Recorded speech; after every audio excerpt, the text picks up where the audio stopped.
আজকে ৫,০০০ কণ্ঠের গীতাপাঠের আয়োজন করা হয়েছিল।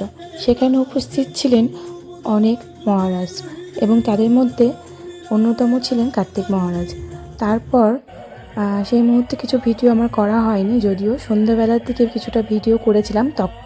তারপর সন্ধ্যাবেলায় রাধাকৃষ্ণ ভজন এবং সন্ধ্যা আরতি হলো, তারই কিছু ভিডিও তোমাদের সামনে তুলে ধরলাম। আর তার কিছুক্ষণ পর ভক্তিমূলক গান এবং রাধাকৃষ্ণের যুগল নৃত্য, তো সেটা বেশ আমার ভালো লেগেছে এবং সকলে খুব আনন্দ করেছে এবং মাম্মাম সোনাও খুব নাচানাচি করলো। তো কালকে প্রচুর অনুষ্ঠান আছে, যারা দেখতে চাও তারা অবশ্যই চলে আসবে। আর এই যে এদের সাথে একটু সাক্ষাৎ করে নিলাম রাধাকৃষ্ণের সাথে, তো খুবই ভালো লেগেছে ওদের সাথে কথা বলে।